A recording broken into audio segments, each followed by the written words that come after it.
Pemirsa, selain sekolah rakyat, pemerintahan Presiden Prabowo Gibran juga mengembangkan sekolah Garuda.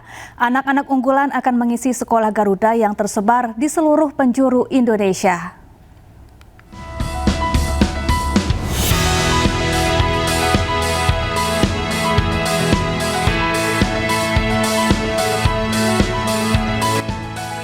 Presiden Prabowo Subianto terus meningkatkan kualitas pendidikan Indonesia.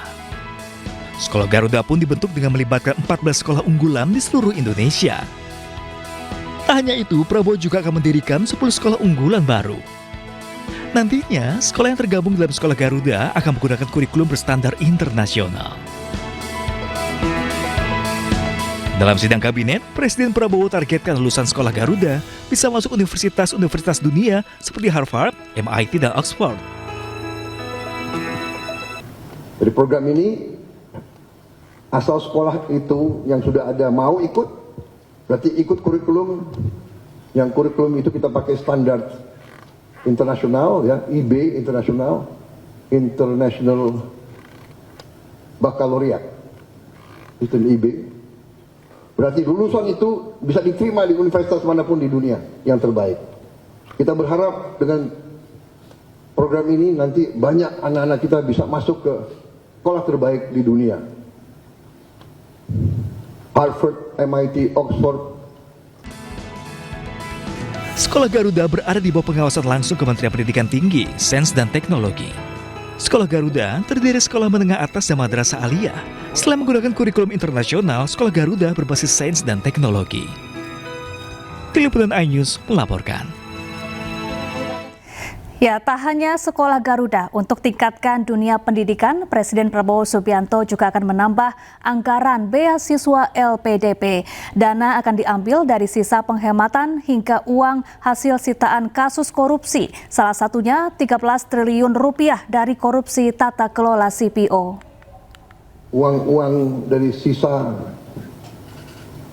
efisiensi penghematan, uang-uang yang kita dapat dari koruptor-koruptor itu, sebagian besar kita investasi di LPDP.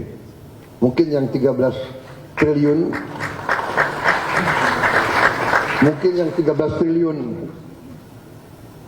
disumbangkan atau diambil oleh Jaksa Agung, hari ini diserahkan Menteri Keuangan. Mungkin Menteri Keuangan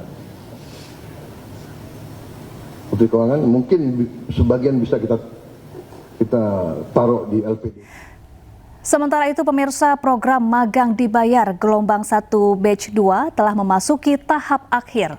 Hasil seleksi gelombang 1 batch 1 juga sudah diumumkan.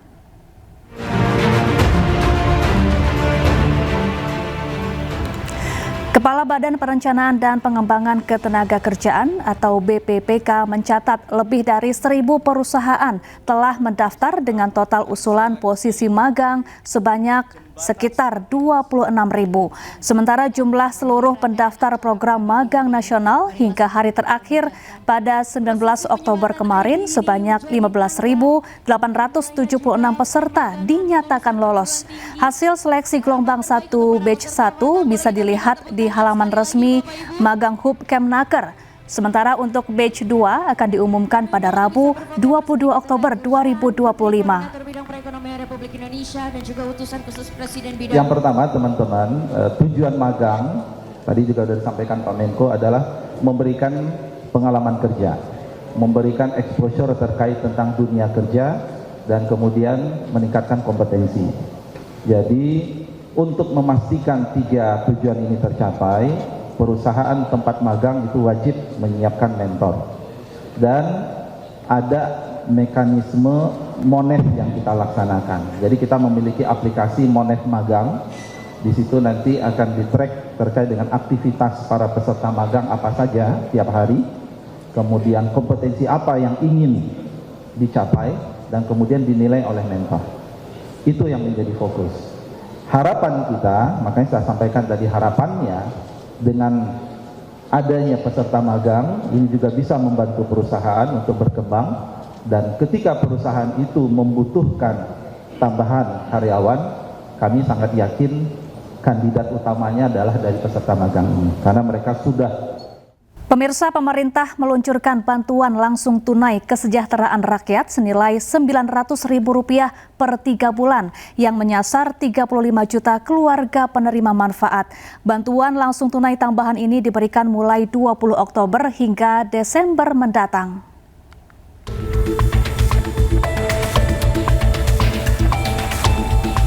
Menteri Koordinator Bidang Perekonomian Airlangga Hartarto menyebut pemerintah pusat akan menyalurkan bantuan langsung tunai kesejahteraan rakyat kepada 35 juta lebih kepala keluarga penerima manfaat. Pemberian bantuan langsung tunai tambahan ini diberikan kepada keluarga penerima manfaat sebesar Rp300.000 selama 3 bulan pada Oktober, November, dan Desember 2025. Menurut Airlangga, BLT ini berbeda dengan BLT yang disalurkan Kementerian Sosial setiap bulan melalui program Keluarga Harapan dan bantuan sembako. Pertama terkait dengan bantuan langsung tunai, ini Bapak Presiden minta menambahkan bantuan langsung tunai ini yang akan diberikan pada bulan Oktober, November, dan Desember 2025 dan akan diterima oleh 36.783 keluarga penerima manfaat, dan ini lebih tinggi dari BLT sebelumnya, dan ini bisa menjangkau kurang lebih 140 juta orang kalau kita berasumsi 1 KPM itu adalah ayah, ibu, dan 2 orang anak. Dan ini desilnya 1-4 berdasarkan data sosial sensus ekonomi nasional. Tambahan BLT ini di luar BLT reguler yang disalurkan melalui Kemensos setiap bulan kepada 20,88 juta keluarga penerima manfaat melalui program Keluarga Harapan dan juga bantuan sembako. Penyalurannya akan dilakukan segera, akan melalui Himbara yang untuk 18,3 juta dan ini akan langsung diberikan mulai minggu depan, dan juga yang 17,2 juta melalui PT Pos, dan ini juga siap untuk diberikan mulai hari Senin nanti. Sementara Menteri Sekretariat Negara Prasetyo Hadi menyampaikan pemberian BLT tambahan ini dapat dilakukan karena adanya pengalihan atau efisiensi anggaran dari kegiatan-kegiatan non-produktif. Dalam berbagai kesempatan kami sudah menjelaskan bahwa yang disebut dengan efisiensi itu kan adalah kita mengurangi belanja-belanja yang sekiranya tidak produktif. Nah, untuk kemudian itu bisa direalokasi ke kegiatan-kegiatan yang jauh lebih produktif. Termasuk juga pada saat akhir tahun kemudian kita evaluasi, ternyata kita memiliki kemampuan fiskal untuk merealokasi sehingga kita bisa membantu saudara-saudara kita di desil 1 dan desil 4. Oleh karena perhitungan itulah kemudian pemerintah memutuskan untuk memberikan bantuan langsung tunai selama 3 bulan di desil 1 sampai desil 4 yang mungkin ini belum pernah terjadi sebelumnya. Itu akibat kita berhasil melakukan penghematan dari anggaran yang kita miliki selama 1 tahun. Penyaluran BLT Kesra ini dimulai Senin 20 Oktober 2025 dan dilakukan melalui Himpunan Bank Milik Negara serta PT Pos Indonesia. Tim Liputan Anyus melaporkan. Pemirsa, Menteri Keuangan Purbaya Yudi Sadewa soroti anggaran sejumlah daerah yang tidak terserap dan mengendap di kas daerah. Sementara Mendagri Tito Karnavian menyebut anggaran semestinya surplus agar memiliki dana cadangan. Kepala BPS serta para gubernur. Hal ini disampaikan Menteri Keuangan dan Menteri Dalam Negeri dalam rapat pengendalian inflasi daerah di kantor Kementerian Dalam Negeri Jakarta Senin pagi. Salah satu daerah yang disorot Menteri Keuangan lantaran anggarannya tidak terserap optimal adalah Kabupaten Bojonegoro, Jawa Timur. Menteri Keuangan menyebut dana tersebut semestinya bisa digunakan untuk belanja produktif. Terima kasih. Realisasi belanja APBD sampai dengan triwulan ketiga tahun ini masih melambat. Rendahnya serapan tersebut berakibat menambah simpanan uang Pemda yang nganggur di bank sampai 234 triliun rupiah. Jadi jelas ini bukan soal uangnya tidak ada, tapi soal kecepatan eksekusi. Tadi Pak Tito bilang bedanya dengan catatan di itu ada 18 triliun ya Pak ya, kalau dari kas daerah. Justru saya jadi tanya-tanya, 18 triliun itu kemana? Karena kalau bank sentral pasti ngikut. Pemirsa, 1 tahun menjabat sebagai presiden, Prabowo telah merombak kabinetnya sebanyak 3 kali. Total ada 6 menteri yang telah diganti. Bahwa saya dalam menjalankan tugas jabatan akan Bismillahirrahmanirrahim. Demi Allah, saya bersumpah. Prabowo Subianto dan Gibran Rakabuming Raka dilantik menjadi presiden dan wakil presiden pada 20 Oktober 2024.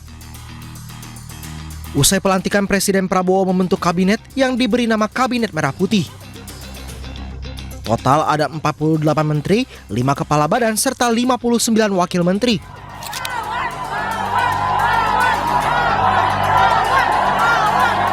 Empat bulan menjabat, Presiden Prabowo Subianto merombak atau reshuffle kabinetnya untuk pertama kali pada 19 Februari 2025. Saat itu Satrio Brojonegoro yang menjabat sebagai Menteri Pendidikan Tinggi Sains dan Teknologi diganti. Satrio sebelumnya viral di media sosial lantaran rekaman suara yang diduga dirinya memarahi pegawai di rumah dinas karena masalah air. Ia pun dianggap semena-mena mencopot jabatan sejumlah orang di kementeriannya. Prabowo menunjuk Brian Yuliarto menggantikan Satrio sebagai Mendikbudristek. 7 bulan kemudian, tepatnya pada 8 September 2025, Presiden Prabowo kembali merombak kabinetnya. Kali ini terdapat 5 menteri yang terkena reshuffle, salah satunya adalah Menteri Keuangan Sri Mulyani. Dito Aryo Tejo juga dicopot dari kursi Menpora, namun saat itu belum diumumkan penggantinya. Prabowo melantik Purbaya Yudi Sadewa menggantikan Sri Mulyani, Mukhtarudin menggantikan Abdul Qadir Karding, serta Ferry Juliantono menggantikan Budi Aris Setiadi. Prabowo juga membentuk 1 kementerian baru, yakni Kementerian Haji dan Umroh yang dijabat oleh Muhammad Irfan Yusuf sebagai Menteri dan Dhanil Anzar Simanjuntak sebagai Wakil Menteri Haji dan Umroh. 9 hari pasca reshuffle jilid 2, pada 17 September 2025, Prabowo kembali merombak kabinetnya. Dalam reshuffle jilid 3, Presiden Prabowo melantik 2 menteri dan 3 wakil menteri. Jamari Chaniago dilantik sebagai Menteri Koordinator Bidang Politik dan Keamanan menggantikan Budi Gunawan, sementara Erick Thohir sebagai Menteri Pemuda dan Olahraga. Sementara itu, Menteri Keuangan Purbaya Yudi Sadewa buka-bukaan kong kali kong akali tagihan pajak. Menteri Keuangan pun pastikan tak segan untuk mencopot pegawai pajak hingga Kementerian Keuangan bila terbukti korupsi.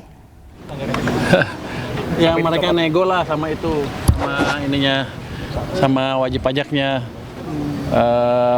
Ya akhirnya dapat pemerintah sedikit, tapi mereka bagi 2 kali. Itu biasanya begitu. Tapi kan nanti ke depan kita akan terapkan IT yang lebih canggih lagi. Saya harapkan akhir minggu ini Cortex sudah siap mungkin. Jadi itu kan meningkatkan lagi pendapatan dari pajak kalau lebih efisien Cortexnya. Yang under invoicing, yang selama ini nyelundupin, yang banyak tekstil, baja, segala macam, itu kan sudah ada nama-nama pemainnya kan, tinggal kita pilih aja siapa yang mau diport. Pemirsa, ada momen menarik dalam sidang kabinet paripurna kemarin. Menteri Keuangan Purbaya Yudi Sadewa dan Ketua Dewan Ekonomi Nasional Luhut Binsar Panjaitan diisukan tidak saling sapa. Beredar di media sosial video saat sidang kabinet paripurna yang digelar Senin sore. Dalam video ini dinarasikan Menteri Keuangan Purbaya dan Ketua Dewan Ekonomi Nasional Luhut Binsar Panjaitan tidak berbincang selama rapat berjalan. Isu keretakan hubungan antar keduanya muncul. Namun isu ini langsung dibantah Purbaya. Menteri Keuangan tegaskan hubungannya dengan Luhut dan menteri-menteri di Kabinet Merah Putih baik-baik saja. Pak, tadi kelihatan diem-dieman aja sama Pak Luhut, Pak. Tadi nggak ada ngobrol sama Pak Luhut, Pak. Kenapa emang? Nggak ngobrol sama Pak Luhut, Pak. Tadi kelihatan ada gambar. Bukan jauh, berapa kursi maksudnya? 2 kursi, Pak. 2 kursi. Baik, saya... Pemirsa, 97 WNI kabur dari perusahaan penipuan online di Kamboja hingga berujung ricuh. Akibatnya 11 WNI terluka, sementara 4 WNI lainnya ditahan polisi setempat.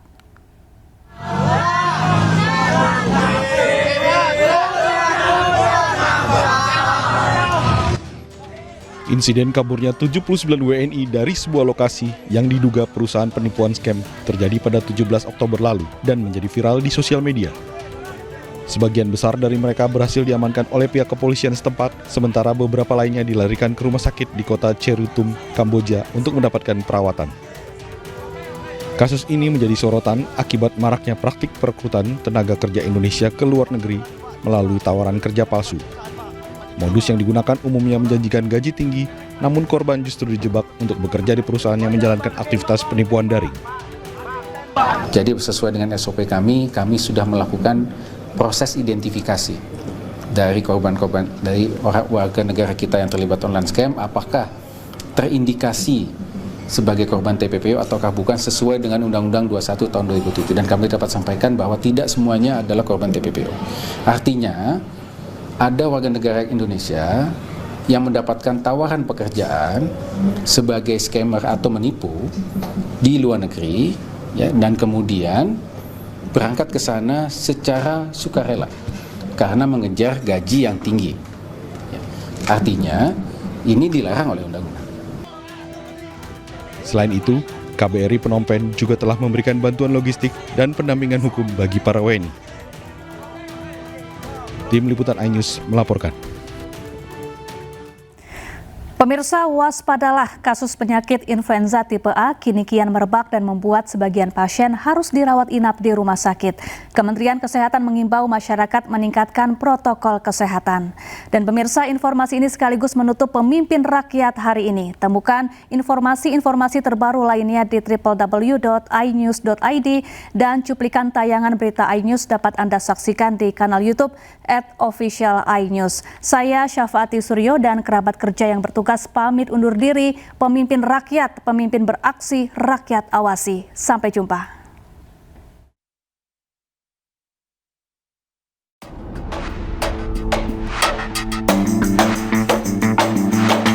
Kasus penyakit influenza tipe A kini kian meluas, terutama di Jakarta. Kementerian Kesehatan menyebut ada potensi lonjakan kasus influenza tipe A, khususnya subtipe H3N2 yang kini mendominasi di kawasan Asia Tenggara. Sejumlah rumah sakit pun penuh dengan banyaknya pasien bergejala serupa. Sebagian di antaranya bahkan harus dirawat inap.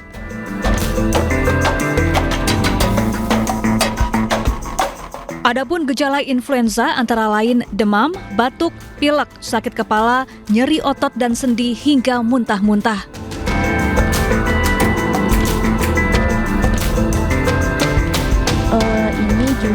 Untuk mencegah penularan, Wakil Menteri Kesehatan Benjamin Paulus mengimbau masyarakat meningkatkan protokol kesehatan, salah satunya dengan memakai masker. Di Jepang, lalu flu itu munculnya di pergantian musim kayak sekarang September Oktober pasti banyak orang flu nih. Nanti Maret April banyak lagi orang flu. Nanti Desember agak reda ini. Begitulah. Jadi flu seperti itu. Jadi bagaimana penanganannya? Ya pada saat musim flu ya seperti di Jepang lah. Sudah ngerti dong. Kalau musim lagi jelek kita ya pakai masker dong. Itu satu-satunya pengaman kita pakai masker. Jadi ingat, flu itu selalu menyerang sama orang yang rentan, yang daya tahan tubuhnya rendah. Jadi setiap orang sakit itu terjadi karena dia kalah perang.